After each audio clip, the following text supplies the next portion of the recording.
¿Qué tal? ¿Cómo estáis? Bienvenidos al Museo Reina Sofía de Madrid. Bienvenidos al Guernica. En los próximos minutos os vamos a invitar a un viaje en el espacio y en el tiempo por esta escena que es mucho más que un cuadro. ¿Por qué hoy? Bueno, pues porque hace 80 años, justamente el 4 de junio, Pablo Picasso dio las últimas pinceladas al cuadro. Firmó el Guernica. Lo pintó para expresar la rabia y el horror que le producía la guerra, en un momento además especialmente dramático de la Guerra Civil Española. 2 meses antes de terminar el cuadro, el 26 de abril de 1937, la Legión Cóndor alemana y aviones italianos bombardean la ciudad vasca de Guernica. Es lo que los militares llaman un bombardeo de alfombra, es decir, en 3 horas arrasan gran parte de la ciudad. Hay centenares, si no miles de muertos. La primera parada de este viaje la vamos a hacer justamente allí, hace 80 años, en ese momento de horror de la guerra. Luis Iriondo es superviviente del bombardeo de Guernica y nos cuenta así cómo vivió aquellas horas. Nos arrojaron una ducha de sangre, fuego y muerte, y aquella noche no pudimos ir a cenar en nuestra casa ni a dormir en nuestra cama, que ya no teníamos casa.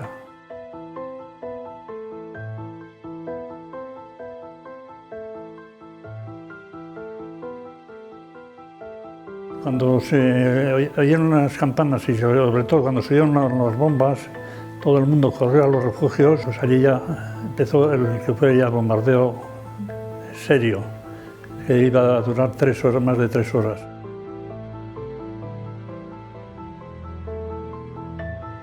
Yo oía las explosiones, me llegaba el calor de las bombas y me acordaba que en el catecismo los chavales nos habían dicho que en caso de peligro rezáramos una determinada oración. Yo lo empecé, pues no sé, cientos de veces, yo nunca terminaba. En 3 horas y media no pude terminar aquella oración. Un amigo mío que la víspera me había dicho que en caso de bombardeo él iba a ir en las afueras del pueblo a un sitio que había una hondonada. Y yo también decía, ¿por qué no habré escapado yo también a un sitio de esos? Porque estaba allí atado en el refugio. Pero yo creí que era un bombardeo convencional como había sido el de Durango. Y habría algunas casas rotas. Cuando salí de entre los sacos, pues vi todo el pueblo estaba ardiendo. Cuando entró el terror, eché a correr. No tenía ni idea de lo que había sido de mis padres, de mis hermanos. Fui por el sitio donde me había dicho mi amigo que se iba a refugiar él. Había un montón de cadáveres. Y allí el amigo al que había envidiado durante todo el bombardeo murió allí.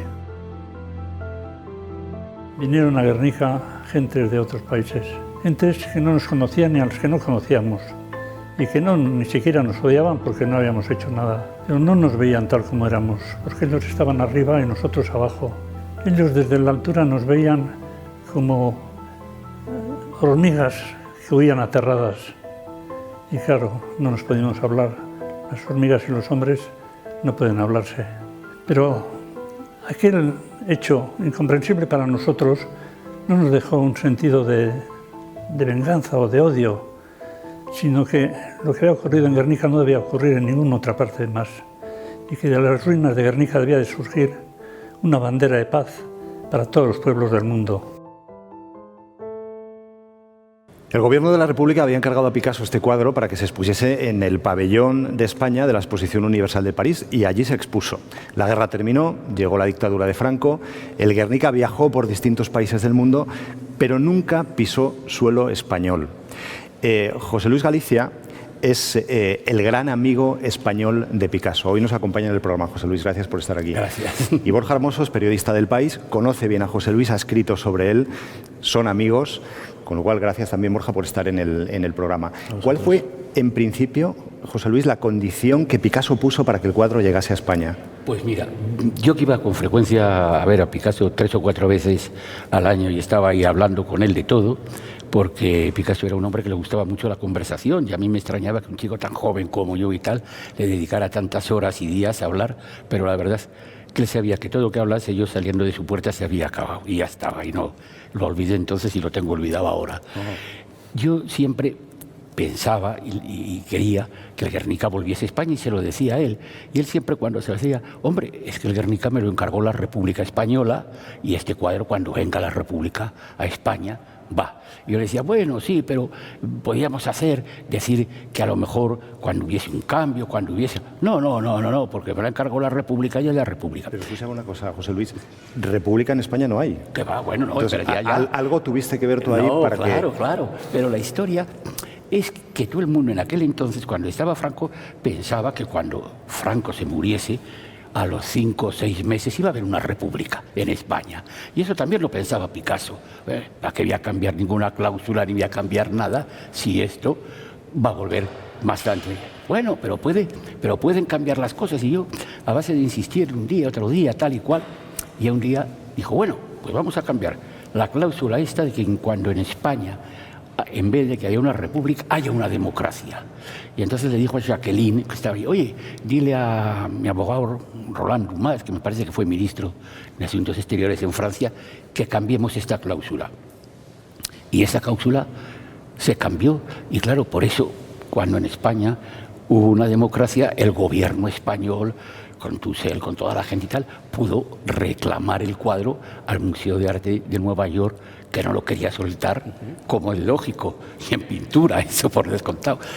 Pero como había esa cláusula, hizo las gestiones necesarias y aquí está el Guernica. Pero ¿cómo llegas al nivel, digamos, de intimidad con alguien como Pablo Picasso para plantear esos temas? Pues, creo que aquellas conversaciones eran bastante inacabables, ¿no? No, o sea, claro, porque conmigo, yo no sé por qué, la caía bien o lo que fuese tal, hablaba horas y horas, y a lo mejor llegaba y decía, bueno, comía allí, y decía, bueno, pues ahora dar una siesta y luego vienes y tal, vente a las 6:30, 7, y a lo mejor nos daba a la 1 de la mañana hablando, porque a Picasso le encantaba hablar, y era un gran conversador. De todo, ya, de todo, supongo. de todo. Y además él sabía una cosa conmigo, que era eso, que yo no iba, como mucha gente, iba a ver una entrevista, a decir nada. Él sabía que lo que yo hablase, bueno, sorprendente en realidad, porque todo lo que está, mira que tengo yo libros y se han escrito, en realidad tiene que ver muy poco, por lo menos con el carácter conmigo, que era Picasso, que era un hombre sencillo, maravilloso, asombroso también en sus conversaciones. Era un hombre muy ingenioso y también, igual que te sorprendía con los cuadros, te podía sorprender hablando con él, ¿no? Y además era un hombre que le gustaba pues un poco también la conversación y que le llevaras algunas veces la corriente y tal, y todo esto. Que casi siempre cuando yo llevaba la corriente, que a mí siempre me gustaba hablar y decir y tal, casi siempre la verdad es que la razón la tenía él. Eso lo que cuentas, José Luis, contradice un poco esa fama casi de ogro, de carácter, de artista genial, en torno al cual hay un consenso evidente, genial, no cabe duda pero también hay cierto consenso sobre lo tremendo del personaje. Claro, pero tú lo desmientes, ¿no? Completamente. Era un hombre, para mí, creo, no para él, bueno, no hay que decirlo en realidad. Un artista como Picasso, pues lógicamente es un hombre que tiene una sensibilidad, no hay nada más que ver toda su obra y tal, eso no cabe, ¿no? Y luego, quizá, como he pensado yo alguna vez, y lo narras tú muy bien en el artículo, quizá un poco cuando llegaba gente o tal, como los actores, creo que sí, un gran actor que se puede llamar Rodolfo Pérez García, luego tiene que interpretar un personaje de Shakespeare. Pues yo creo que Picasso también un poco, cuando venía gente y todo eso, interpretaba un personaje. Pero ese era una interpretación.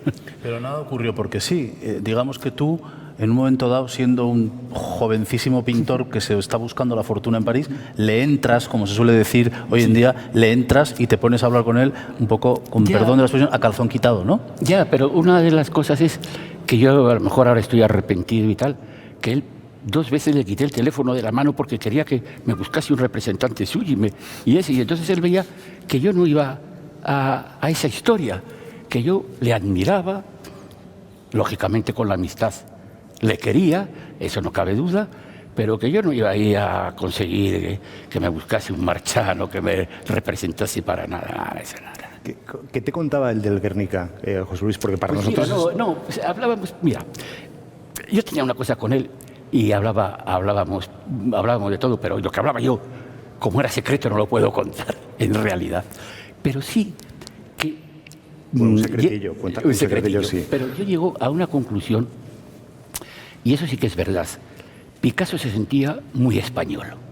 Eso no cabe duda, porque la prueba está ahí, que después de tantos años en Francia, cuando inauguró una exposición en París, que fue el general de Gaulle y tal, se quedó allí y cuando el que hicieron dar la medalla, la mayor condecoración francesa, dijo, no, la Legión de Oro, como se llama esto, lo que sea, tal. Dijo, no, hay muchos pintores y mucha gente en Francia, désela a uno de ellos, y no la cogió.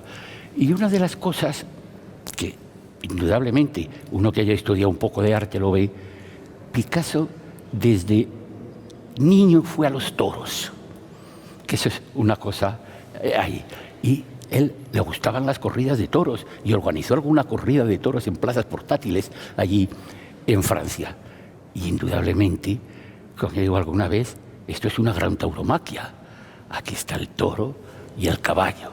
El caballo está atravesado no por una lanza, sino por una pica, porque el caballo es un animal doméstico, que es un animal que el hombre cambia como quiere, rejoneando tal igual, que se somete.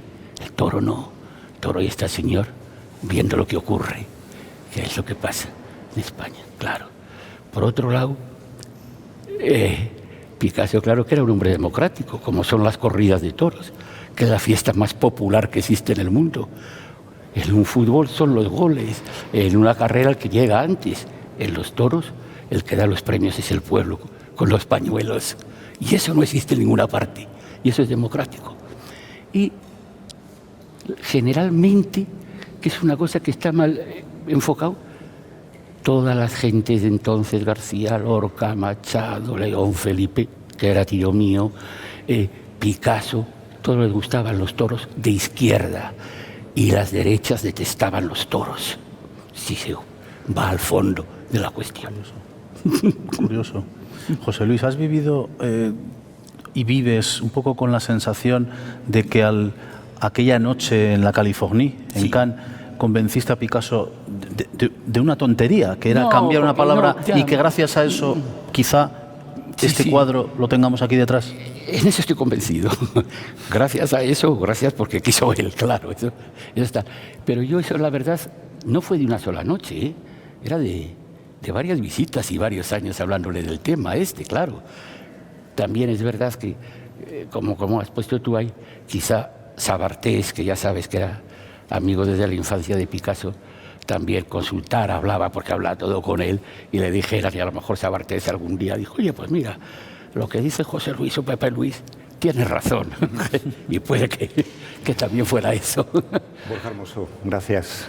José Luis Galicia, gracias. Bueno. Una curiosidad, ¿cuántos Picassos tienes en casa? No lo sé, porque siempre que iba se empeñaba en... Mira, te voy a contar una anécdota ya para final. Cuando me casé, que era en octubre y que Picasso cumplía 80 años, estuvimos en los homenajes que le hicieron allí, que estuvieron mucha gente, el Nice y tal y cual. Y entonces cuando me vio, dijo, hombre, que sé que te has casado y a los casados hay que regalarles un ramo de flores. Dice, yo te voy a pintar un cuadro para quitar a tu mujer, así grande, así, sí, de 2 metros y un ramo de flores. Dice, si se me olvida me lo recuerdas, me lo recuerdas. Bien. A Picasso no se le olvidó darme el cuadro, pero yo no se lo pedí nunca. Entonces, otro cualquiera me había dicho, hombre, voy a perder la oportunidad de tener un Picasso de 2 metros en casa. No, porque era así la relación con él. Él estaba esperando que dijera que me tiene que decir que le he prometido el cuadro, que me lo dé. Y yo, oye, si te ya lo sabes de sobra, cuando he ido 4 veces, 20 veces a verte después que me tiene que dar el cuadro, te lo voy a pedir. Que no haya un interés, te quiero decir, material de una cosa, y bueno, pues... Muy bien. Bueno, pues, gracias a vosotros. Gracias por estar aquí, venga, delante del Guernica. Muchas gracias, Borja. Gracias. Lo decía José Luis Galicia, el cuadro está lleno de símbolos. Durante muchos años estuvo expuesto en el MoMA, hasta el viaje que hizo a España, del que hablaremos enseguida, y se percibía así, como un cuadro artístico, pero como un cuadro también muy simbólico.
Bueno, termina la dictadura de Franco y se aceleran las gestiones para que el Guernica vuelva a España, porque se cumplen ya los requisitos que el propio Pablo Picasso había impuesto para el regreso del cuadro. Estamos ahora con 3 protagonistas de lo que han sido los 2 últimos grandes viajes del Guernica, de Manhattan a Madrid y del Casón del Buen Retiro al Museo Reina Sofía, donde está ahora el Guernica. Os los presento ya. Genoveva Tussell es doctora en Historia, es profesora de Historia y es hija también de Javier Tussell, que fue el director de Bellas Artes entre 1979 y 1982.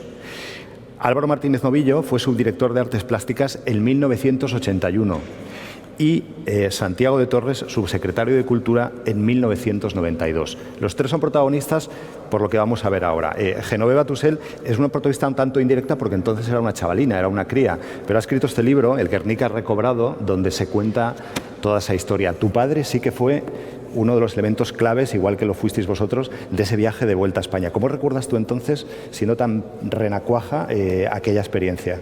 Claro, bueno, yo primero desde un punto de vista personal, yo era una niña, yo no oía hablar en mi casa del Guernica, pero no sabía realmente lo que era. Ha sido después, siendo historiadora del arte, cuando me he dado cuenta realmente de la trascendencia que tuvo la recuperación de la obra y su llegada a España. Tú decías que incluso llegaste a oír tanto del Guernica que pensaste una cosa estrambótica, ¿no? Claro, yo pensé, hablaba del Guernica, oía hablar del Guernica a todas horas en mi casa, yo decidí que lo había pintado mi padre.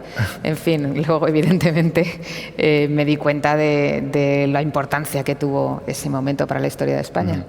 Tu padre, junto con Álvaro Martínez Novillo y más personas, viajaron a Nueva York para hablar con el MoMA y decir, oye, nos llevamos el cuadro. Toda esa negociación. Álvaro, ¿cómo fue ese viaje? Llegar a Manhattan, llegar al MoMA y decir, oye, nos llevamos el cuadro. Bueno, pues fue muy emocionante, efectivamente. Íbamos de tapadillo porque íbamos juramentados a no decir absolutamente nada. Primero porque cuanto menos trascendiera, muchísimo mejor para todo el transporte posterior. Y segundo, yo creo que también había otra cosa, como había habido tantas idas y venidas y no sé qué, porque siempre cabía la duda de que dijeran, pues vienen a por él, pues ahora no. Pero en fin, estaba todo ya bastante pactado. Y lo que da es bastante nostalgia, porque efectivamente se piensa que en estos 35 años la vida ha cambiado mucho. O sea, es decir, hoy en día yo creo que nadie sería capaz de hacer el traslado del cuadro como se hizo. No es que se hiciera sin condiciones, o sea, que estuvo supervisado por los técnicos del Museo de Arte Moderno de Nueva York, por el director del Instituto de Restauración de Madrid y por una empresa como SIT muy especializada. Pero claro, eso de coger que se cierre el museo, se descuelga el museo, el cuadro, se enrolla, se empaquetan todos y por la mañana a primera hora, después de un acto muy sencillo con los representantes del patronato y el ministro de Cultura español, se coge y se va al aeropuerto en un par de camiones que no llevaban ninguna identificación ni nada. Incluso el transporte la custodia se había pactado con el FBI y con la policía de Nueva York y optaron porque fuera lo más discreto posible. Y efectivamente así íbamos en una caravana sencillísima, que hubiera sido todo mucho más fácil si en ese momento nos estropean todos los semáforos de Manhattan. Y entonces ya, como nosotros íbamos por una perpendicular a las grandes avenidas, bueno, cada vez que había que cruzar una gran avenida era verdaderamente tremendo. Y luego, cuando llegamos al aeropuerto, pues efectivamente el avión más adecuado que todo el mundo había aconsejado era el Jumbo, el Boeing 747, que con la bodega, que tal, tenía unos anclajes diseñados exprofeso, o sea que no había ningún problema. Pero utilizamos un vuelo regular. Eso te iba a decir, que la gente puede estar pensando, sería un vuelo especial, preparado para el Guernica, con nadie más que vosotros y el cuadro, pero no, era un vuelo donde iba gente, turistas y visitantes. ¿Qué pasó cuando llegan a Madrid? ¿Qué les dice el capitán? Bueno, es que eso se había discutido y se había tal, y fue, todo el mundo aconsejó que se utilizara un avión de vuelo regular, no se hiciera ninguna excepción y tal, y bueno, pues la gente, pues eran unas fechas, bueno, pues eran 9, 10 de septiembre, pues con las camisas floreadas, hawaianas, la gente que venía de viaje de novio, no sé qué y tal, menos de vez en cuando que había 2 policías, que eran un grupo de policías jóvenes que iban con su gabardina como del inspector Clouseau, o sea, así tal, vamos, muy bien dicho con todo esto. Y nadie supo nada hasta que el avión se posó en tierra suavemente, y el comandante del avión, del vuelo de Iberia, dijo, bueno, señores, hemos venido acompañando al Guernica, que viene a casa, que no sé qué tal, y bueno, ya aquello fue como la acabose. Pero yo ahora pienso que efectivamente con lo que está cayendo no sé si eso se podría hacer de la manera que se hizo. Santiago todavía no ha hablado, pero porque le estamos reservando para ese segundo viaje del que fue protagonista desde el Casón del Buen Retiro hasta aquí, hasta el Museo Reina Sofía. Genoveva, en tu libro cuentas todo lo que ha sido este proceso. Estamos hablando del año 81, que es cuando el cuadro viaja a España, pero la democracia en España llega mucho antes. ¿Por qué se tarda tanto en traer? ¿Las negociaciones empiezan antes? ¿Se comienzan justo ese año? Es decir, ¿es un proceso más largo del que conocemos? Es mucho más largo. De hecho, la primera reclamación del Guernica tiene lugar en 1968. El general Franco da su visto bueno para intentar hacer una serie de movimientos para interesarse por la propiedad de la obra y cuáles son las condiciones de su depósito en Nueva York. La ventaja de esta operación, que estaba condenada al fracaso, fue que Picasso dejó por escrito esas condiciones de depósito en Nueva York, diciendo que la obra solamente regresaría a España cuando se restauraran las libertades democráticas. Luego, con la muerte de Franco, pues se inició un poquito de manera lenta las negociaciones, principalmente por iniciativas privadas, a través de José Mario Armero, por ejemplo, y no sería hasta que tuvieron lugar las primeras elecciones democráticas en 1979 cuando desde el Ministerio de Cultura y también desde el Ministerio de Asuntos Exteriores pues se reemprendió un poco esas labores de negociación. Tenemos el cuadro ya aquí en España y ahora sí que yo os pregunto si queréis a los tres, pero claro, la primera experiencia del Guernica en Madrid es en el Casón del Buen Retiro en una urna blindada gigantesca. Esto también es importante porque, claro, estamos en un momento de la historia de España que es un poco particular. En el año 1981 no es tampoco cualquier año, ¿no? Ahora estamos delante del cuadro, entonces había una protección tremenda. Bueno, era un cuadro que estaba amenazado. Años antes, en 1971, se había atacado una exposición de grabados de Picasso en la Galería Ateo de Madrid y también el cuadro había sido atacado en Nueva York. En fin, las medidas de seguridad tenían que ser extremas y de ahí que se optara por colocar esa vitrina con cristal antibalas. Pasan unos años y a Santiago Torres el hecho de que ese cuadro esté en esa vitrina no le gusta nada y yo creo que piensa que hay que acabar con esto y llevarlo a otro sitio. ¿Cómo es ese proceso de decir, oye, nos lo sacamos del Casón del Buen Retiro con el significado que tenía y le traemos a un museo como este? Bueno, en primer lugar se aprueba que el Guernica se incorpore a la colección permanente de esta casa donde estamos hoy, ¿no? Que es el Museo del Arte Contemporáneo Español, y que el Guernica hace un poco de la piedra de bóveda que de alguna manera confecciona la colección de este museo.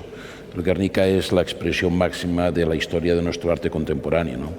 Una vez que se aprueba que venga aquí por el Patronato del Prado, porque es el titular legítimo del cuadro, que está aquí en depósito, la preparación de traerla de un museo al otro fue compleja, porque era el año 92, en aquel momento sí era un gran simbolismo el Guernica, y lo que decimos fue traerlo de madrugada, el 26 de julio, a las 6 de la mañana, era la madrugada del domingo al lunes, con un blindaje. No se pudo volver a enrollar, el cuadro se ha enrollado ya en su historia 18 veces y los expertos dijeron mejor no enrollarlo una vez más, y se hizo una caja blindada donde el cuadro entró entero. Se carrozó un camión de la compañía SID para traerlo, cerramos el tráfico en el Paseo del Prado y con 9 furgones de la Policía Nacional, con personas con escopetas en los tejados de la calle, hicimos una travesía de 1 kilómetro del Casón aquí, para conseguir que el cuadro se convirtiera con el tiempo en lo que es un símbolo político y una gran obra de arte. Cuando llegó aquí se puso en la pared de enfrente, allí, con un cuadro, con un cristal todavía blindado. No era una hornacina como la del Casson, pero era un cristal blindado. Con el tiempo, en el 95, se decidió retirar el cristal y hoy disfrutamos del cuadro como lo que es una gran obra de arte que ha tenido un simbolismo político inexcusable, pero que se encardina bien con los dibujos preparatorios y con la colección de este museo, ¿no? Y de alguna manera la normalización del cuadro, del Guernica, ha sido pareja a la normalización de este país nuestro. Hoy lo vemos sin blindar como una obra de arte con lo que representa detrás. Porque incluso en el año 92 era todavía un hecho controvertido, quiero decir, levantaba polémica el hecho de hablar de Guernica, del Guernica, de trasladarlo. Mira, hay un tema indiscutible. Había habido una reivindicación para que se fuera a Euskadi, al País Vasco. Eran años donde, recordaréis, los Juegos, la Expo, Madrid Capital Cultural, quinto centenario, y ETA seguía con actividad terrorista. Ahora lo vemos como si hiciera años, pero no hace tanto de todo esto, ¿no? Claro, no podíamos permitirnos, los responsables de la operación, ningún riesgo que pusiera en riesgo esta obra, ¿no? Entonces, claro, blindar una caja solo para que pudiera soportar cualquier tipo de acción exterior parece un poco hoy sorprendente, pero si nos ubicamos en ese año en España y la situación que teníamos todavía, pues nos obligó a asegurarnos que esto funcionaría bien. Tuvimos que reventar la pared del Casón de Buen Retiro para sacar el cuadro entero, porque no pasaba por ninguna puerta, entró enrollado. Claro, sacar esto sin enrollar, no había puerta que lo pudiera contener. Entonces reventamos la pared, una grúa pluma que aguantaba 6.000 kilos, la pusimos fuera, metimos el cuadro en la caja, al camión y todos para aquí con cuidado. Y cuando por fin se colgó, me acuerdo perfectamente el momento, lo pusimos allí, me acuerdo, todos tuvimos la sensación de que en pequeña o menor medida estamos ayudando a que este país se fuera normalizando y se hiciera un país más normal de lo que había sido durante unos años. Hay que decir que Santiago Torres participó en toda aquella operación y ahora es miembro del patronato del Reina Sofía, con lo cual tu vida ha ido dando un círculo para volver a estar junto al cuadro, ¿verdad? 25 años después vuelvo al patronato del museo por iniciativa de un ministro de Cultura y es curioso porque de alguna manera es como una segunda vida sobre una historia que cuando en el patronato se comenta lo que pasó, yo creo que de los que estamos ahí soy el único que lo viví en primera persona. Yo me acuerdo de coger el cuadro, ayudar a meterlo en una caja, colgarlo, la sensación y volver años después a esta casa, pues es una sensación bien agradable y en cualquier caso, en la medida que podemos ayudar a que esta casa cada vez tenga mayor prestigio y mayor presencia en los circuitos internacionales. Ya por último os voy a pedir a los tres, tenéis una historia muy particular cada uno de vosotros con el cuadro, de una forma familiar, profesional, también por los estudios. ¿Cuál es esa historia que guardáis íntima o más cercana de experiencia personal con el Guernica? Nosotros llegamos al museo, lo vemos, lo admiramos, nos gusta, pero nuestra relación es más de espectadores. Pero vosotros que habéis tocado el Guernica, ¿cuál es esa anécdota que recordáis o que guardáis en la memoria? Genoveva, no sé si tú, que eras muy pequeñita también, pero lo has estudiado mucho y probablemente conoces mejor el cuadro que nadie, ¿no? Yo creo que a lo mejor lo más importante es que la recuperación de la obra, yo creo que fue una labor colectiva. No fue una sola persona, sino que fueron un grupo muy grande de personas que en diferentes momentos aportaron su pequeño granito de arena a esta labor. Políticos, diplomáticos, en fin, gente de todo tipo, incluso las personas que lo instalaron en el Casón del Buen Retiro, etcétera. Fue una labor colectiva y tuvo la importancia de significar un poco el final de la transición. Álvaro. Bueno, nosotros en el departamento donde yo estaba, en la Subdirección de Artes Plásticas, estuvimos estudiando todo el conjunto que Picasso había señalado como inseparable del cuadro. Y realmente nosotros nos dimos cuenta, porque estábamos entonces muy en el momento de ver si se podía comprar alguna obra de Picasso para acompañar, porque en las colecciones públicas españolas era una vergüenza la ausencia, quitando el Museo Picasso de Barcelona, era una vergüenza. Y entonces nos dimos cuenta de que las 60 obras que Picasso había dicho que acompañaran al Guernica, el inmenso valor que tenían. Es decir, que ya nos dimos cuenta de efectivamente los cuadros, oye tú, que esto no es solamente la importancia icónica o tal, es que esto vale un montón de dinero. O sea, que el Guernica lo pudo pagar la República, de hecho lo pagó la República, pero que el resto de las cosas, o sea, tanto los bocetos como las obras posteriores, o sea, fue un regalo puro y llano de Picasso.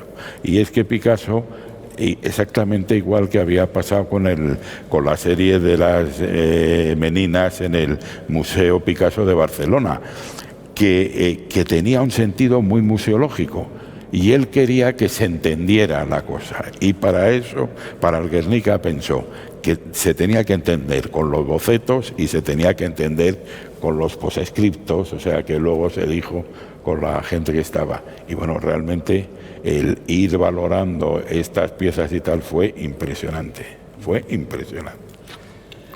Yo, muy breve, cuando uno piensa en el Guernica, piensa en un símbolo que representó en la lucha antifranquista en nuestro país, lo veías por doquier, en las facultades, en las casas, eran postes, el Guernica, ¿no?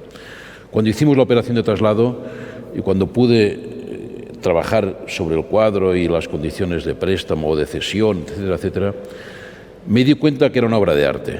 Y yo creo que para mí la impresión más sensible que me generó este proceso fue conceptualizar que aquello que yo había vivido de joven como un símbolo de la lucha antifranquista era además una gran obra de arte. Y tocando, me tuve que cogerlo para bajarlo entre todos y tal, con guantes, pues recuerdo que pensé, hombre, ya va siendo hora que lo colguemos como una gran obra de arte. Y esa es la percepción que tuve más sincera en aquel momento. Gracias a los tres por estar en el programa, por estar aquí delante del Guernica. Si os parece, vamos a continuar, pero vamos a poner algo de música ahora. Vamos a continuar este viaje poniendo unas notas musicales. Si hay una música que puede quedar muy bien con el Guernica, por el desgarro que tiene el cuadro, por lo que es el sentimiento profundo, es el flamenco. Con vosotros, Rocío Márquez.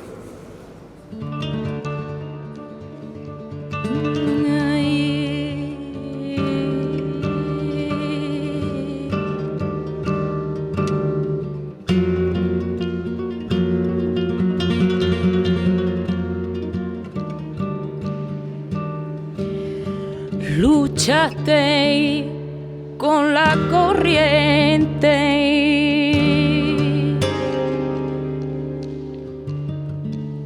ay arbolito,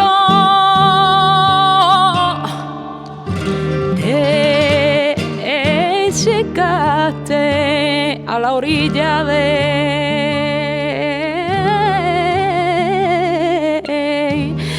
una fuente.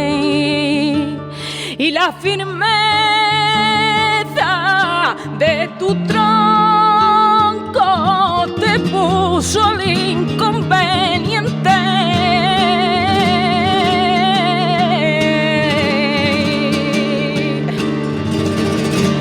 Ay,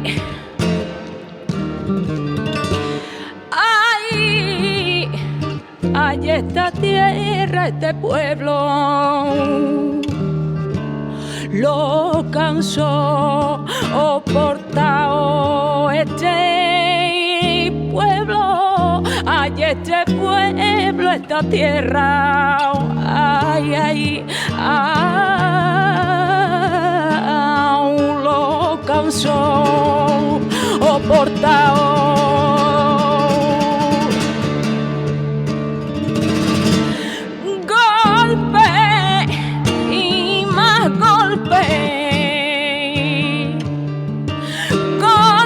Golpe y más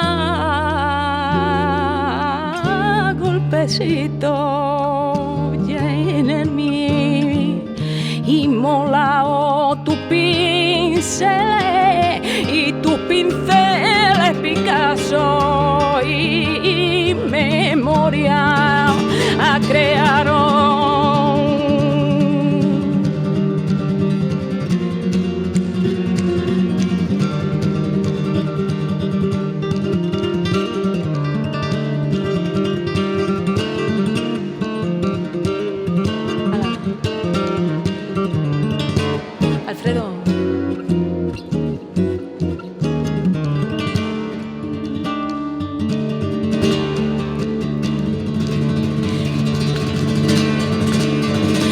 peor de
Estas imágenes que estabais viendo es la colección de fotografías que Marisa Flórez, fotógrafa del País, entonces hizo cuando el cuadro llegó a España.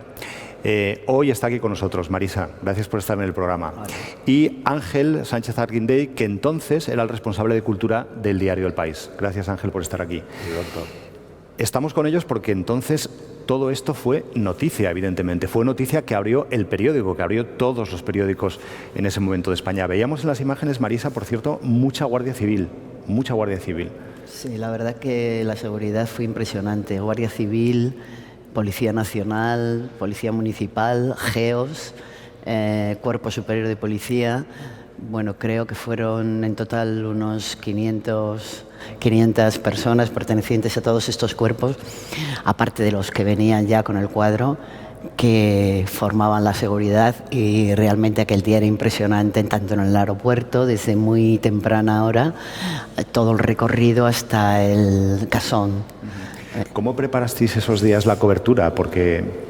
Bueno, básicamente con el corresponsal nuestro en Nueva York entonces, que era Ramón Milaro, y la redacción aquí en Madrid, y 2 o 3 expertos en arte, ¿no? Francisco Calvo Solayer, que era un poco el crítico oficial de arte, y después tuvimos la suerte además de contar con un colaborador de excepción, que fue Javier Tusell, y que publicó una colección de artículos, 6 me parece, en donde ya explicaba desde su propio protagonismo pues las gestiones, las negociaciones. Se cubrió ampliamente porque además de la importancia del cuadro, el periódico también de entonces tenía una especial atención hacia lo cultural, ¿no? Un periódico que el presidente lo había sido o era de Alianza Editorial, el consejero delegado lo era de Santillana, y desde un primer momento la sección tuvo una importancia cuantitativa infrecuente, ¿no? Para lo que eran los diarios. Mencionabas a Javier Tusell. Yo creo haber visto a Javier Tusell leyendo El País en una de las fotos de Marisa, ¿no?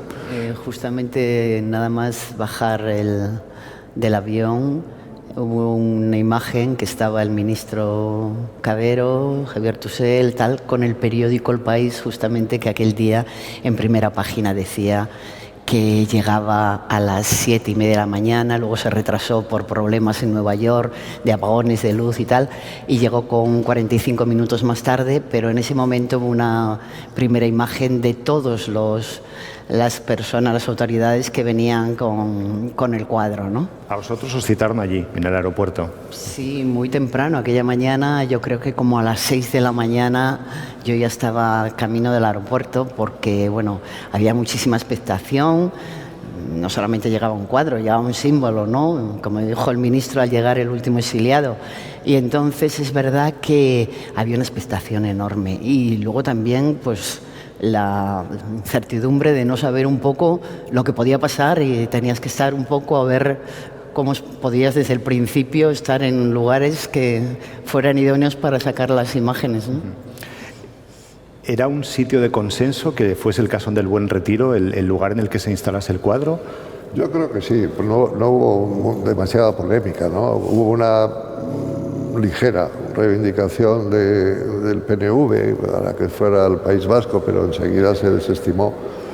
Y de hecho, pero vamos, quien sabe de esto todo es Genoveva Tussell con su libro. La condición sine qua non que había puesto Picasso era que se hubiera restablecido las libertades públicas o el sistema democrático, más que especificar en dónde. A él le hubiera gustado el Prado, se habilitó el Casón, que era un anexo del Prado, pero nunca se discutió en exceso porque además la propia familia de Picasso estuvo de acuerdo en el traslado años después aquí al Reina Sofía, ¿no? Alguna voz crítica puede ser, pero pocas. En el Casón son también muy espectaculares las fotografías, ¿no? Con esa hornacina que también recuerda las urnas en Semana Santa de los Cristos yacentes, todo encerrado entre vidrios, ¿no? Veíamos alguna foto tuya. Sí, es cierto. El Casón, bueno, yo creo que los dos momentos más que yo recuerdo con mayor claridad de aquel día fue, en primer lugar, el aplauso que surgió de una manera completamente, bueno, de repente, espontánea, sí, y en la misma pista cuando empezó a salir la primera caja, ¿no? del Guernica. Realmente todo el público, policía, Guardia Civil, periodistas y los acreditados que podían estar en la pista, realmente, bueno, fue muy emocionante, ¿no? Ese primer aplauso al primer cajón que salió. Y luego, ya una vez que estaba en el Casón, en un momento dado, todo estaba como apagado alrededor, estaban haciendo pruebas y dentro de esa especie de urna que estaba acondicionada con temperatura y demás para el cuadro, esa sensación de todo oscuro alrededor y el cuadro allí como diciendo, bueno, por fin ya está aquí, es una imagen sí como muy, muy potente, muy potente. Jacqueline estaba por ahí también, ¿no? Jacqueline. Vino no en ese momento, vino después. Sí, además de anónimamente, ¿no? Anónimamente, sí, la verdad es que tampoco mucho a la laca, ¿no? Sí, lo que pasa es que continuamente llegaban, ¿verdad? Trudeau, sí, personajes de toda Europa y todo el mundo a ver el cuadro instalado ya aquí en Madrid, en los meses sucesivos, en los días sucesivos. Bueno, de hecho, yo creo que he leído de Borja Villarroel, el director, que este museo y básicamente por el Guernica pues son como 2 millones de visitantes al año, ¿no? Se entiende también así la tristeza del MoMA de tener que dejarlo, pero la verdad es que lo usufructuaron 44 años, que no está mal, ¿no? ¿Recordáis si preguntamos antes también a los invitados, ¿no? Si había sido muy complejo la cesión por parte del MoMA o es decir, el devolverlo a España, que ahora parecería una misión prácticamente imposible, ¿no? De lo celosos que son los museos de todas sus obras y bueno, entonces estaba el documento de Picasso que también, y el visto bueno de la familia, eso fue fundamental, pero Genoveva, insisto, Tussell, que es la que sabe más de esto, y el propio Javier Tusuel, que lo explicaba, pues fueron meses, ¿no? De negociaciones y era una cuestión no excesivamente sencilla. Piensa además que si el restablecimiento de las libertades públicas era la condición esencial, básica, muy pocos meses antes de la llegada del Guernica fue el intento golpe de Estado del 23F, con lo cual eso supongo que también ralentizaría en su momento las negociaciones, ¿no? Pero fue la primera gran noticia y alegre noticia de aquel año, ¿no? Eso y yo creo que el concierto de los Rolling Stones del Manzanares fueron los dos Sí, los dos grandes sucesos, ¿no? Ya por último, si os pido que os quedéis con un momento de lo que fueron esos días del hecho noticioso de la llegada del cuadro. Tú, Marisa, estuviste además ahí sobre el terreno a pie de avión. ¿Qué sensación os queda o qué recuerdo tenéis de aquello? Pues yo lo que te comentaba antes es el recuerdo ese, en primer lugar, como la gente como muy emocionada ante la llegada de algo que era mucho más que una obra de arte, bueno, era un símbolo. Y ese primer aplauso yo creo que daba a entender que la gente estaba muy por la labor de que algo iba a cambiar aquí. Parece que eso era una cosa más de las de un cambio total, ¿no? De sociedad, de forma de vida, de todo. Y luego, pues, la seguridad era tremenda y creo también que la forma, con la discreción que hubo hasta el último minuto de que el cuadro saliera de Nueva York, se llevó con una discreción realmente muy notable y creo que se contribuyó. ¿Qué recuerdas de aquellos días?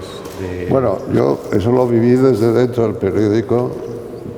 Lo que viví desde fuera, desde la calle, fue el traslado del casón aquí, al Reina Sofía, que también fue espectacular, ¿no? Aunque en realidad en ese traslado y visto desde la calle, lo que te emocionaba era ver el camión, ¿no? Porque era lo único que veías, y los escoltas. Aquello era como si fuera un jefe de Estado el que se estaba trasladando ese kilómetro, en lo que Ferlosio decía que era la civilización del petróleo, porque todo giraba en torno a un camión maravilloso.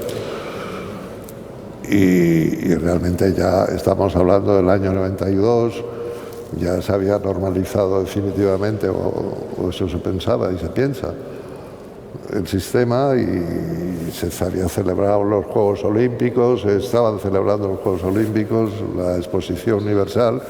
Guernica era la guinda, ¿no? De aquel verano espléndido.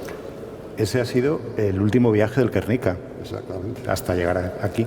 De aquí ya no se ha movido. No se movió porque además todos los técnicos y expertos es lo que aconsejaban, que no se moviera más. Se había movido mucho, ¿no? Y eso supuso también que finalmente, pues, en el País Vasco se aceptara que no viajara y que no fuera a ningún otro lugar, ¿no? Ángel Sánchez Arguindey, gracias. Marisa Flores, gracias por estar en el programa. Encantada. Ese ha sido el último viaje del Guernica, llega hasta aquí se queda, así que nos vamos a meter ahora dentro del cuadro, ver qué es lo que hay dentro del cuadro, qué expresiones artísticas se encierran, más allá de los símbolos políticos que pueda tener. Guernica en 5 claves es intentar resumir el agua del mar en un pequeño vaso. Pero algunas de estas claves sí que se pueden decir rápidamente. La primera, Guernica alude a un suceso de la historia especialmente importante para la historia de la humanidad, para la historia del siglo XX, para el mundo contemporáneo. Pero no hay que olvidar algo, en Guernica lo que está es Picasso. Quien ve Guernica, ve Picasso. En segundo lugar, Guernica no fue Guernica desde el principio. El encargo a Picasso del pabellón le vino en enero, Picasso comenzó con unos bocetos en abril, empezó trabajando en el taller del artista, los bombardeos fueron el 26 de abril, Picasso comenzó su primer boceto el 1 de mayo, empezó con un toro, un caballo, el personaje tendido, la mujer con la bujía que sale por la ventana, etc. Y en realidad, si nos damos cuenta, en el proceso de trabajo de Picasso, la primera alusión a algo que tenga que ver verdaderamente con Guernica no comienza hasta el 8 o el 11 de mayo, cuando Picasso realiza por primera vez una casa incendiada. Esto quiere decir que Guernica se hace mediante una acumulación de referentes y mediante una acumulación de ideas muy diversas que el pintor va a intentar de resolver en un mes apenas, dando sensación de unidad, de la sensación de unidad que da finalmente el cuadro. Picasso lo realiza en un momento de cristalización de las imágenes, en un momento en que las imágenes tienen pasado y futuro al mismo tiempo. El museo existe, la reproducción de las imágenes existe. Picasso tiene el repertorio de la historia del arte en su poder. Y por lo tanto, las imágenes al cristalizarse pasan a los medios de masas, pasan al cine, a la fotografía. Hay por primera vez en la cultura occidental o en la cultura europea un esquema de significación para las imágenes que Picasso condensa. Creo que también es importante en Guernica, más de lo que se supone, el factor del lugar. Todo el mundo sabe que Picasso pintó Guernica en el lugar donde Balzac situaba a Fraunhofer, el pintor de la obra maestra desconocida. Hay una famosa declaración de Picasso a Sert cuando le dice: llévate el cuadro porque si no, no lo acabaré nunca, que a quien ha leído la obra maestra desconocida le recuerda la incapacidad de Fraunhofer para terminar su obra maestra. Para Picasso el toro era un animal excepcional y por lo tanto no podía cumplir nunca en una obra suya un papel trágico o un papel realmente lamentable si ese papel no estuviera presidido por la paradoja. Y creo que aquí, en esta especie de significante flotante que cobra cada uno de los elementos, Guernica es como se define una y otra vez y se redefine a los ojos de quien lo quiera mirar. Bueno, son algunas claves artísticas del Guernica, pero hay muchas más, hay mucho más relatos sobre lo que hay detrás de este cuadro artísticamente. Hemos invitado a dos artistas para que nos ayuden a comprender mejor lo que hay detrás. Fernando Sánchez Castillo, gracias por estar en el programa. Cristina Lucas, gracias por estar aquí. Para empezar, una cosa muy obvia o muy primaria, pero de la que también podemos hablar. Estamos ante un cuadro en blanco y negro, que no sé si es una cosa excesivamente peculiar o por qué pasa esto. Fernando. Sí, bueno, Picasso siempre tuvo dudas hasta el final del cuadro si introducir algo de color, ¿no? Se pegaron papeles de colores para ver cómo reaccionaba el cuadro frente al color. Pero, Breton decía que las imágenes que le llegaban a Picasso eran en blanco y negro, eran los periódicos, la guerra de España era en blanco y negro, ¿no? Decía Breton que un cuadro a partir de ahora debería resistir, no ya estar en un paisaje o estar frente a una naturaleza muerta, debería resistir un periódico abierto, ¿no? Se cuenta que Bergamín, a la última hora ya casi a punto de irse el cuadro del estudio, pues con uno de esos papeles que estaban por el cuadro, pues el rojo concretamente, Picasso recortó una lágrima.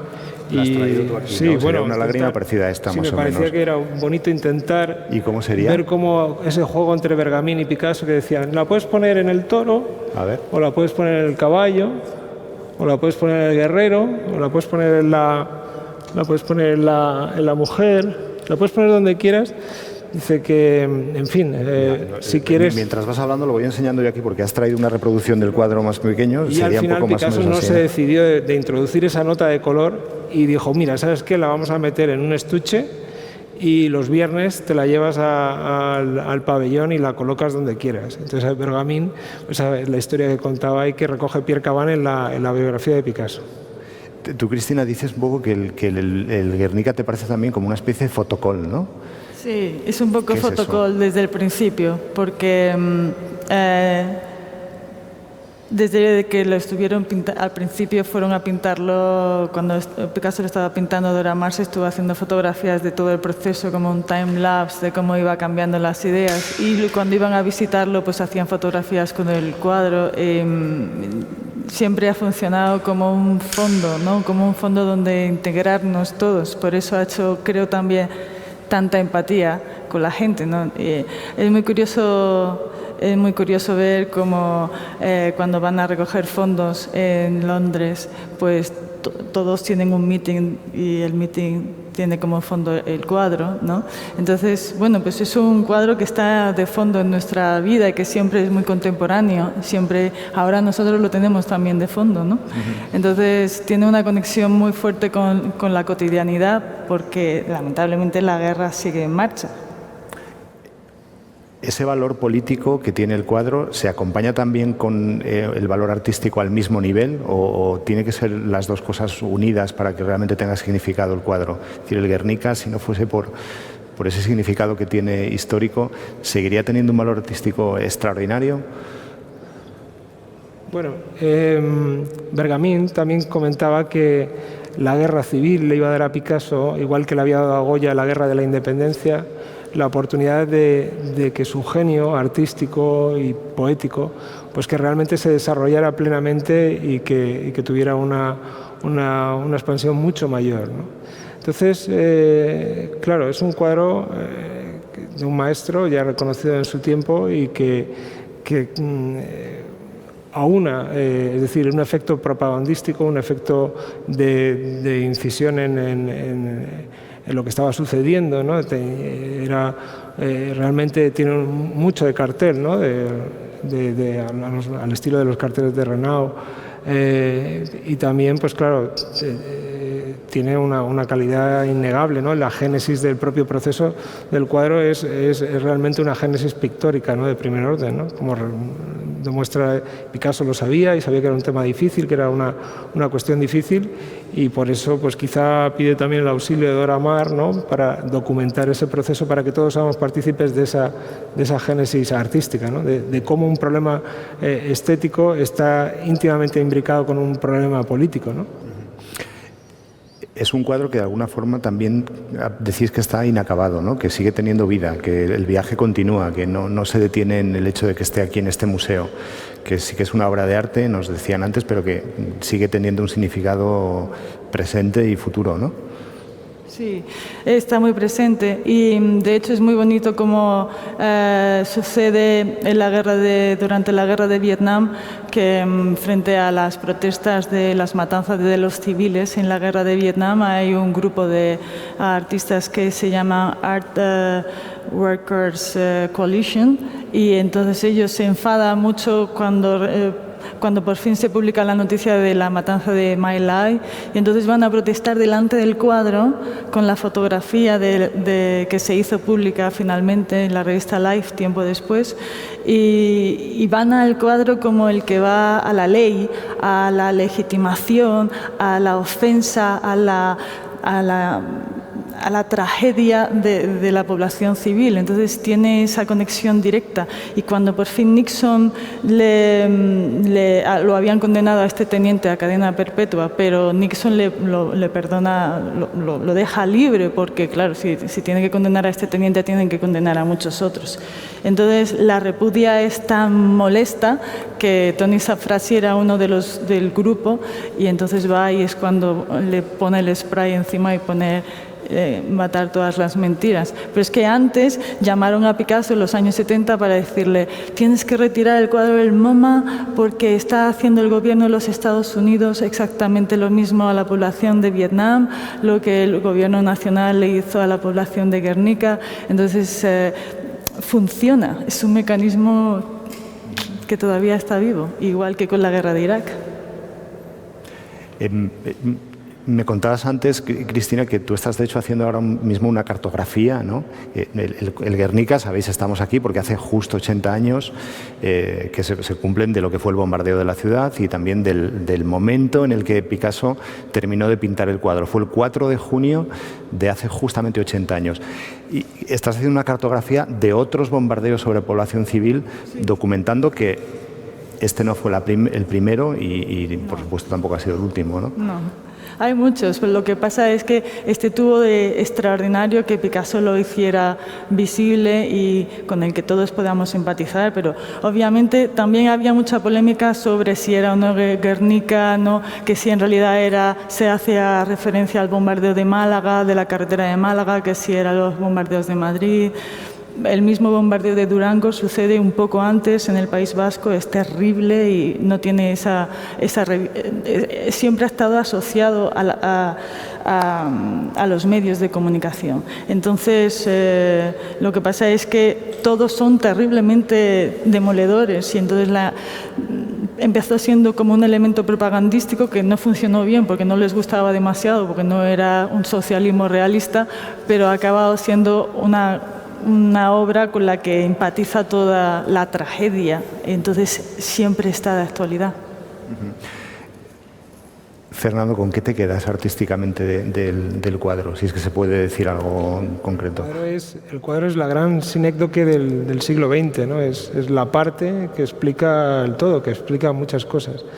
Yo me quedo precisamente con esta capacidad que tiene el cuadro, aun siendo universal, de hacerse cercano y particular. Es decir, todo el mundo quiere tener una historia con el Guernica, ya sea la primera vez que lo vio, o en un objeto de consumo en nuestra propia casa, desde una taza a cualquier objeto pop que tiene esta imagen tan impresionante. Yo me quedo con eso, ¿no? Con esa capacidad del Guernica, aun siendo un universal, Picasso consigue hacer un universal. No es el primer retrato de los pobres, no acusa, sino que habla de la gran ignominia del ser humano de una manera como solo el arte puede hacerlo, trascendiendo lo particular y yendo hacia lo universal, y cómo otra vez vuelve a entrar en las vidas de las personas y de las gentes, ¿no? Ya es un cuadro en el que nos metemos dentro de alguna manera, ¿no?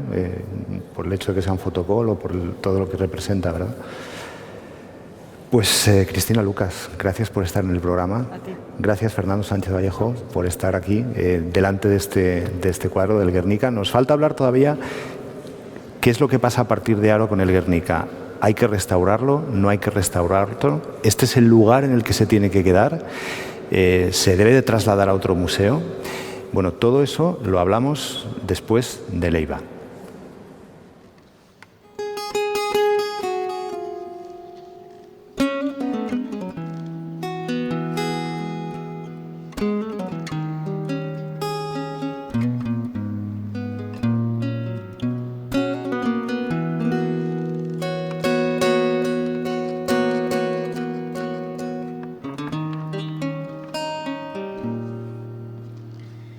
Qué bonito mirar la sombra que hacen las rejas mientras meto las orejas en el centro de tu andar.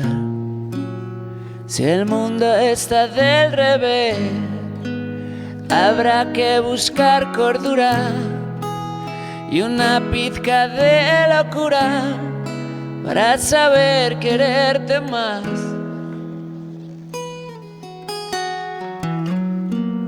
Ayer te escribí una carta, hoy te escribo esta canción. Mañana tenemos cita donde le roban tiempo al amor. Volaremos sin movernos y donde haya que firmar me haré una pequeña herida con sangre que abarca el mar.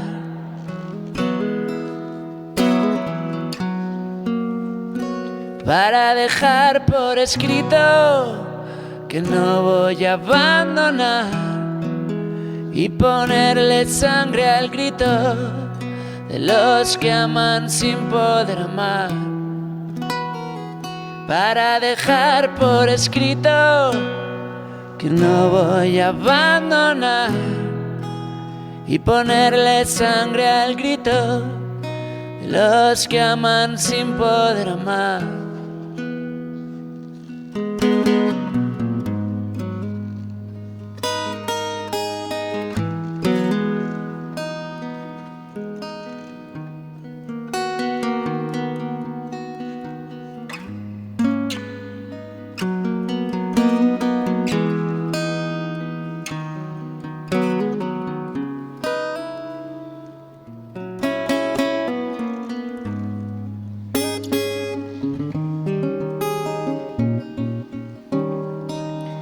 Esta voz no hay quien la calle, ni la pared ni el cristal. Fuera se te echa de menos, anda llorando la libertad. Y después nos dejaremos, si nos queremos dejar. A ellos nunca les dejamos, sus cadenas son de sal.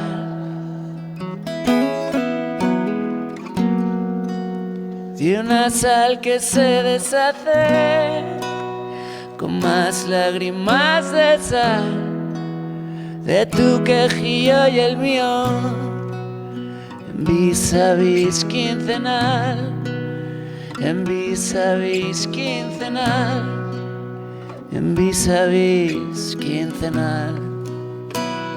Para dejar por escrito que no voy a abandonar y ponerle sangre al grito de los que aman sin poder amar, para dejar por escrito que no voy a abandonar y ponerle sangre al grito de los que aman sin poder amar, de los que aman sin poder amar.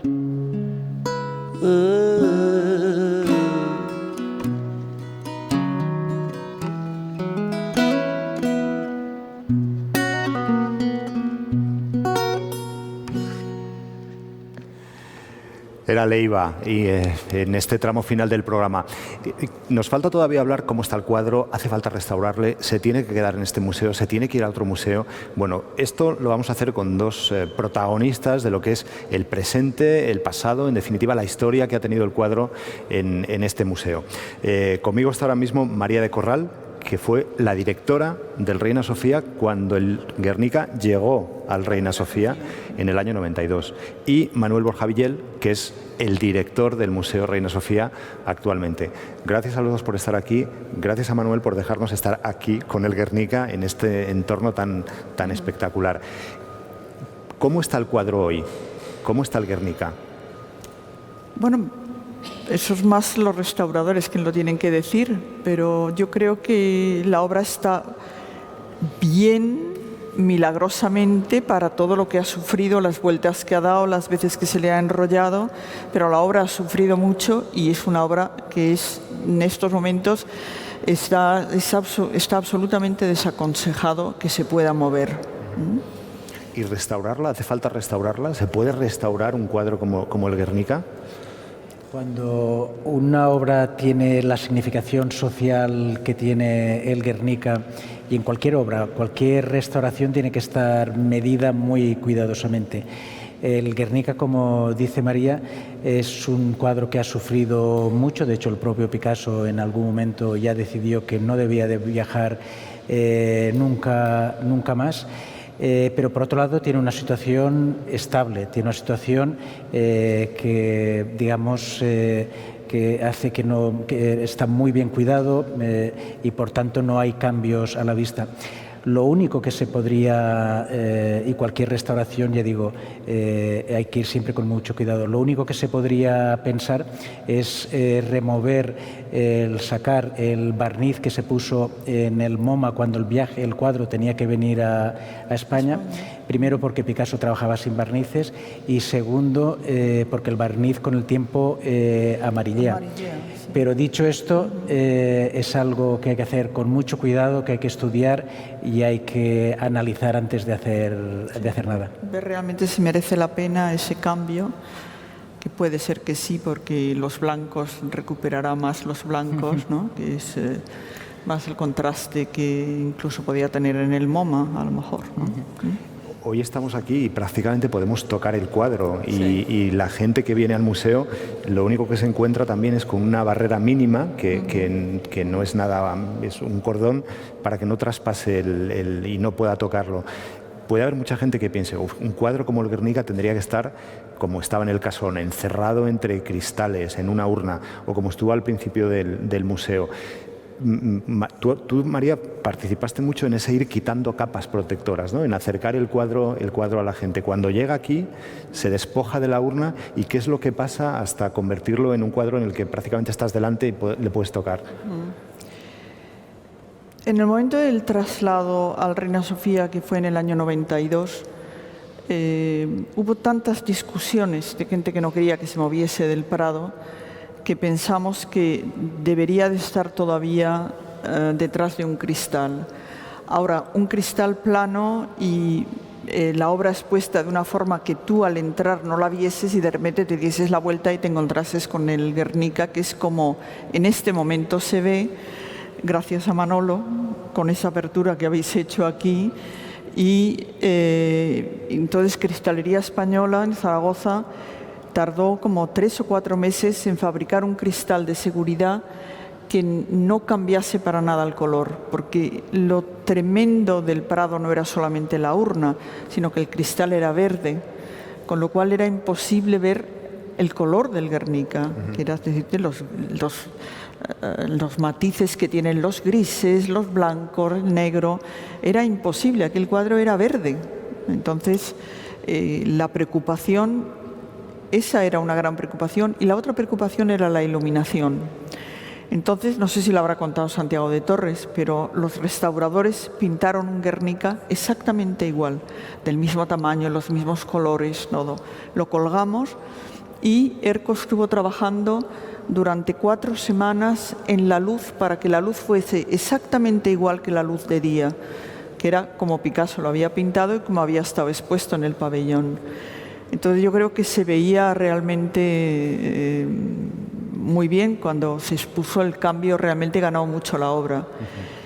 Y yo creo que ahora ha ganado mucho cuando se ha abierto este espacio, porque al principio cuando se cambió aquí era tremendo el entrar y ver toda la pared lateral, que te quitaba toda la emoción, porque cuando ya has visto la obra te parece que ya la has visto y cuando llegas delante, no, siempre tiene que ser una sorpresa cuando entras por aquí y de repente te encuentras el Guernica.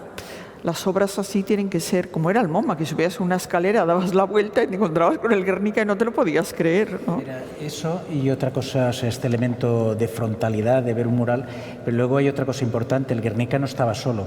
El Guernica estaba con la fuente de mercurio de Calder, estaba con el Alberto, estaba con material popular, y entonces el contextualizar el Guernica con otras obras que estaban en el Pabellón de la República, con las discusiones que había en el Pabellón de la República, es algo que se permite cuando justamente integras esta pintura con el resto de obras de la colección, que es lo que hemos venido haciendo también.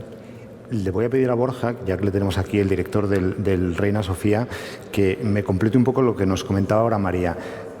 ¿Cuál sería el recorrido, el itinerario perfecto para un visitante del museo hasta llegar aquí? Es decir, ¿cuál es la mejor manera de encontrarse con el Guernica cuando se entra en el Reina Sofía? No hay una mejor manera, hay muchas maneras. Del mismo modo, justamente si hay un cuadro que ha tenido muchas interpretaciones, que ha tenido muchas vidas más allá de la vida, digamos, de su propia época, es el Guernica. El Guernica es símbolo de la República, es el símbolo de los exiliados, fue un icono para el MoMA, fue un póster en los años 60 en las guerras anti-Vietnam, símbolo de la transición democrática, la clave a partir de la cual se fundó las colecciones de este museo, y cada uno implicaría una lectura.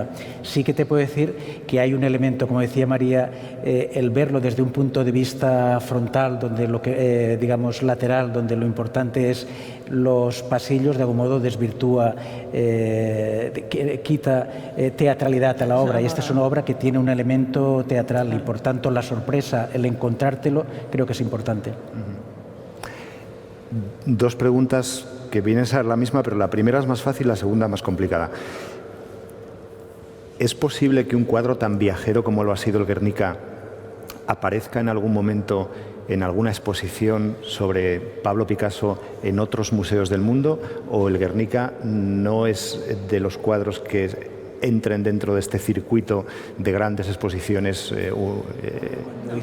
Cuando planificamos esta exposición, que es sobre el Guernica, vaciamos todas las salas porque el Guernica no se puede mover. No solo esto, sino que, si os dais cuenta, el título era El camino hacia Guernica, pero después, cuando se acaba el camino al Guernica, hay una continuación de lo que está haciendo Picasso en París. Y de hecho, la idea original de la exposición era solo la llegada al Guernica, pero justamente como el Guernica no se mueve y estaba en el centro de las salas, hubo una continuación de lo que ocurrió después del Guernica, y por consiguiente el que este cuadro se vea en otras exposiciones, en otras instituciones, por el momento es impensable. Dicho esto, los recorridos de las obras, estamos en una época donde lo importante son obviamente las obras, pero sobre todo los relatos que generan las obras, y estos relatos se producen aquí y se producen en todo el mundo, y creo que en ese sentido justamente una obra que no se mueve posiblemente sea una de las obras más viajeras que hay en el mundo. Yo creo que es completamente imposible que el Guernica salga de aquí y viaje. hay muchas obras que no salen, que no viajan, o sea que Las Meninas es impensable que deje el Prado, o Leonardo, ¿no? O sea, hay muchas obras en todo el mundo y en todos los museos que no viajarán nunca, y el Guernica está clarísimamente una obra que está aquí y que no debe y que no viajará, o sea que porque además tiene las colecciones están basadas sentido. Hay que reconocer que la pérdida que tuvo el MoMA como museo cuando el Guernica vino a España fue muy grande. O sea, que hubo muchos directores de museos que comentaban que el MoMA ya no era lo mismo sin el Guernica. Y realmente era en este museo, en el Reina Sofía, era absolutamente necesario, porque es una forma de entender la influencia que muchas veces hemos achacado al expresionismo abstracto o a los italianos en la obra de los artistas españoles. Sin embargo, el Guernica ha estado presente en la cabeza y en la mano de muchísimos artistas españoles. Es fundamental en la historia de este museo. Y ya por último, ¿tiene sentido plantear la posibilidad de que el Guernica se instale en el Prado, que deje el Reina Sofía y sea una pieza más del Prado? Yo creo que no tiene sentido por todas las razones. Primero, porque este museo se ha hecho en base a este cuadro. 1. 2, porque la metodología de un museo antiguo es distinta de la metodología de un museo moderno. 3, porque es muy importante que este país cuente las historias de un pasado glorioso a nivel artístico, pero la historia de un presente y de un pasado inmediato que es igualmente importante. Véase la edad de la generación del 27, véase todo el momento de la República, véase un país que tienen a Picasso, a Miró, a Dalí, a Buñuel, y por consiguiente el que este país tenga un museo que refleje la modernidad y la contemporaneidad es absolutamente esencial. Yo creo que, como dice Manolo, realmente los relatos son fundamentales en los museos y son para la gente, para que puedan entender y disfrutar de la obra de arte. Y yo creo que el Guernica en el Prado estaría absolutamente descontextualizado. Es que no tiene ningún sentido. Es como si te traes Las Meninas aquí. ¿Qué hacen Las Meninas aquí? Pues vendría la gente a verlas, pero no puedes hacer ningún relato con Las Meninas. Es nuestra historia, la historia de ahora, y es fundamental tenerlo en este museo, que es su contexto, su espacio y su historia. Aparte, como responsables de instituciones, lo importante es enriquecer el país con propuestas distintas, no empobrecerlo. Por tanto, el que haya dos museos, el que haya dos formas de aproximarse al arte distintas, yo creo que es fundamental. Manuel Borja Villel, gracias. María de Corral, gracias a los dos. Exdirectora del Museo Reina Sofía, directora actual del Reina Sofía, en este entorno tan espectacular donde nos han acogido con el Guernica, desde luego, en un lugar inmejorable. Os invitamos a todos a que vengáis a ver el cuadro, a que vengáis a ver esta exposición sobre estos 80 años del Guernica. Hace 80 años, comenzamos este programa con esa fecha, el 4 de junio de hace 80 años, Pablo Picasso daba las últimas pinceladas a este cuadro que es historia de España, que es historia del arte y que desde luego es presente y futuro para todos los que estamos aquí y todos los que vengáis a verlo. Gracias por seguirnos desde nuestra página web, también los que nos habéis seguido en Facebook. Seguimos. Hasta pronto.